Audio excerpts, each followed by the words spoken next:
Un saludo también a los ecuatorianos y ecuatorianas que nos siguen dentro y fuera del país. Como asambleísta de los migrantes de Estados Unidos y Canadá, no puedo dejar de referirme en este importante proceso de reforma precisamente a la participación de los migrantes en los procesos electorales. Pido por favor que me ayuden con la presentación que tengo preparada.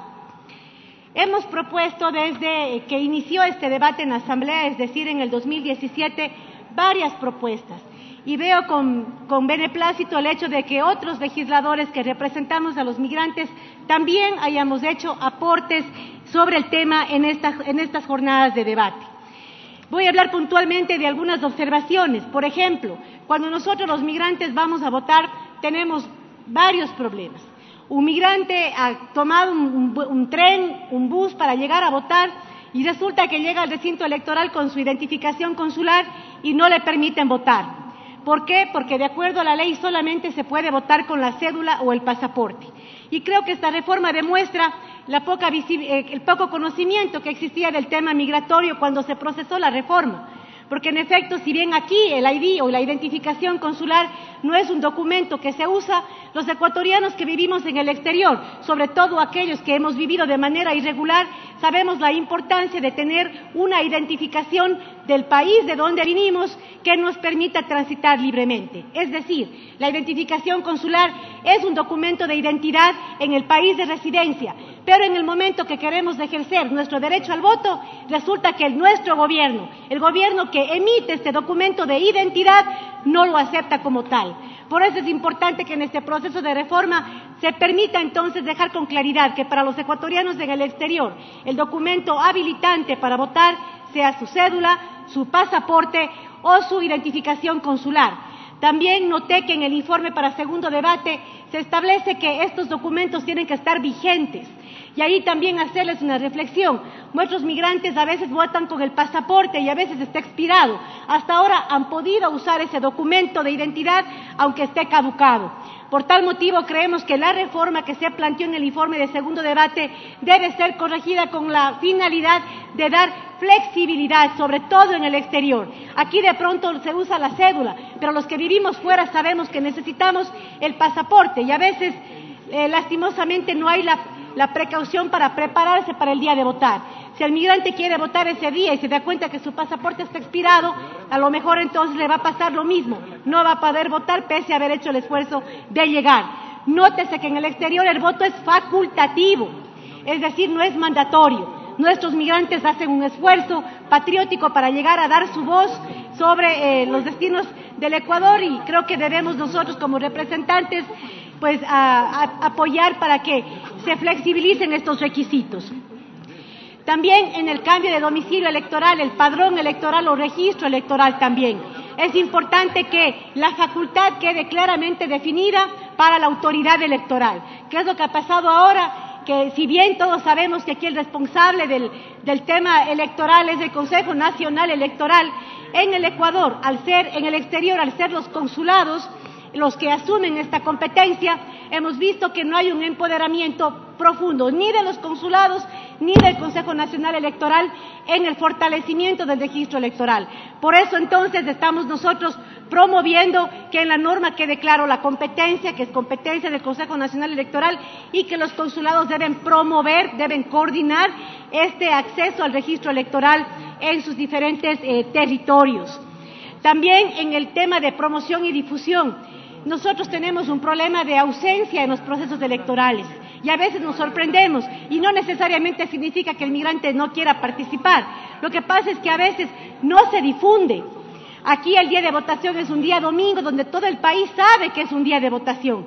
En el exterior no, porque es un día normal en los países de residencia. Por tal motivo debe haber un esfuerzo de la autoridad electoral de promover la participación a través asimismo de la flexibilización de los requisitos para la promoción y difusión. Por ejemplo, se quiere el tema de la publicidad que se da dentro del país, que son fondos públicos que nos ayudan a conocer al candidato, a conocer el evento electoral. En el exterior no se hace eso. Por tal motivo es que no sabemos ni el día de la elección ni dónde se va a votar y peor conocemos las opciones. Entonces es muy importante que podamos nosotros dejar claro que el Consejo Nacional Electoral debe, a través de sus reglamentos, dejar la flexibilidad necesaria para que el mismo Consejo Nacional Electoral, a través de los consulados, puedan contratar medios de difusión comunitaria para que los migrantes que vivimos en nuestros territorios podamos conocer todo el tema sobre las elecciones. Avancemos.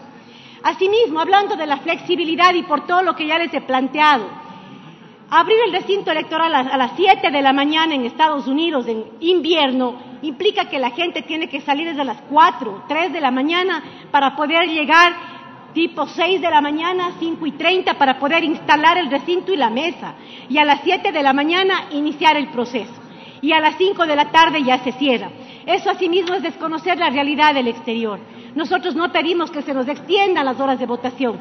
Lo único que queremos es que el horario de votación no sea 7 de la mañana, sino sea 9 de la mañana y que cierre a las 7 de la noche. Es decir, 8 horas, pero no de 7 a 5, sino de 9 a 7 de la noche, con el fin de facilitar la instalación de las juntas y asimismo permitir que aquellos migrantes que laboran el día domingo puedan acudir al recinto electoral luego de su trabajo, que usualmente termina tipo 5, 6 de la tarde. Pedimos también entonces esta sensibilidad a ustedes, colegas asambleístas. En relación al voto electrónico y telemático, no es posible que el Ecuador se quede atrás de la tecnología. Y si bien promover procesos electorales en el exterior puede ser muy costoso, es importante entonces que nosotros podamos establecer en la norma la obligatoriedad de establecer un voto electrónico.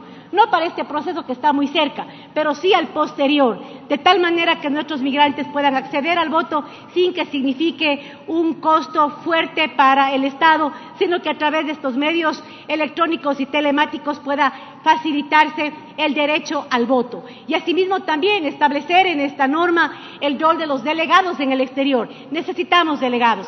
Existe preocupación en torno a los consulados. Yo no comparto con los colegas que han dicho que no ha habido transparencia en los consulados. Respeto. De pronto es importante entonces fortalecer la presencia de delegados en aquellos lugares donde existen mayor número de ecuatorianos para que haya una mayor garantía de transparencia en los resultados. Bien, ahora, colegas, me gustaría pasar a otro tema que es de medular importancia en este debate y es el tema de la justicia electoral. Acabamos de recibir en Comisión General al presidente del Tribunal Contencioso Electoral, que ha pedido que este Parlamento fortalezca el título 4 del Código de la Democracia, que hace referencia precisamente a la justicia electoral, precisamente para garantizar la transparencia. Sin justicia no hay democracia. Si nosotros podemos aprovechar esta oportunidad para fortalecer entonces toda la administración de la justicia electoral, estaremos haciendo un trabajo para todos nosotros, para nuestras organizaciones políticas y para la democracia en este país. Me he permitido presentar algunas aristas de las observaciones que hasta el momento hemos recibido del Tribunal Contencioso Electoral. Bien, es importante entonces fortalecer las competencias del Tribunal Contencioso Electoral. Y creo que es importante recalcar el hecho de que el Tribunal Contencioso Electoral está integrado por 5 jueces que tienen que resolver todas las causas dentro y fuera del país en etapa electoral. 5 jueces que tienen que realizar ese complejo y tedioso trabajo. El Tribunal Contencioso Electoral no tiene juzgados desconcentrados, es decir, son ellos y tienen que arreglar los problemas de todas las provincias y de las 3 circunscripciones del exterior. La norma vigente permite ya la posibilidad de tener conjueces, pero la norma no establece un mecanismo para seleccionar estos conjueces.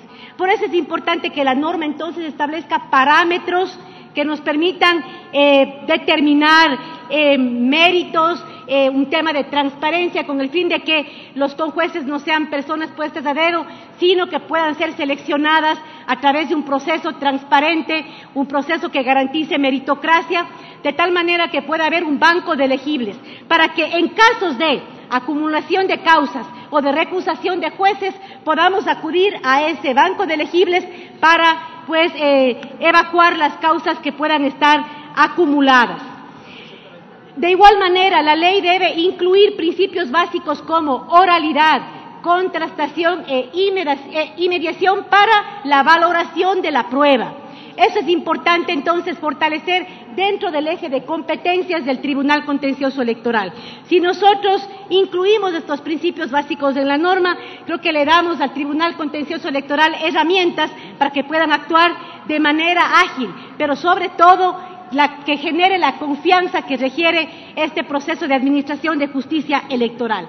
En la siguiente punto que ustedes pueden ver que hablamos del tema de definiciones, es importante evitar la discrecionalidad en la norma, por eso creo que es importante que este proyecto de reforma nos permita que nuestro Código de la Democracia tenga con claridad cuándo procede la acumulación de causas, cuándo procede el abandono de una denuncia o recurso y cuándo es procedente una audiencia de estrados. Es importante entonces garantizar claridad en esas definiciones. También tenemos que aclarar las normas de procedimiento. Para eso es importante que las reformas, colegas, no las realicemos desde el escritorio, sino desde la realidad. Por ejemplo, noto que en el informe de segundo debate se reducen de 7 a 5 días el tiempo que tiene el Tribunal Contencioso Electoral para evacuar recursos. Pero ya les mencioné, son 5 jueces que tienen que resolver las causas de todo el país y de fuera del Ecuador. Si nosotros reducimos el plazo de 7 a 5 días, estamos no resolviendo el problema, lo estamos empeorando.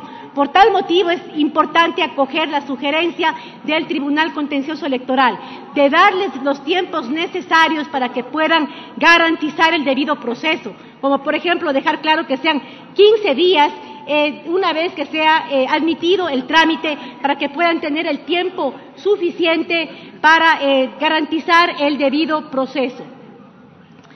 En la siguiente arista de recursos o acciones también, en este momento tenemos 3 tipos de recursos, que es la apelación, nulidad y el recurso extraordinario de revisión. El Tribunal Contencioso Electoral nos pide que revisemos estos recursos, revisemos si son necesarios y si son pertinentes. Asimismo nos pide que definamos con claridad cuándo procede cada uno de ellos e incluso plantean una redefinición de los mismos. Creo que es un tema que debemos considerarlo y debatirlo también. Y en la última arista que tiene que ver con infracciones y sanciones. Es importante aprovechar esta reforma para revisar la proporcionalidad de las sanciones e infracciones. Y asimismo la norma debe dejar con absoluta claridad cuándo son contravenciones a cargo del Consejo Nacional Electoral y cuándo son infracciones sujetas al Tribunal Contencioso Electoral. Para terminar, presidente, yo quisiera dejar claro en este pleno que hay 2 temas que a mí me motivan enormemente en esta reforma y son precisamente el tema de que con nuestro voto podamos o permitamos la mayor participación política de las mujeres y de los jóvenes. Creo que tenemos en este momento, parlamentarios, una decisión histórica.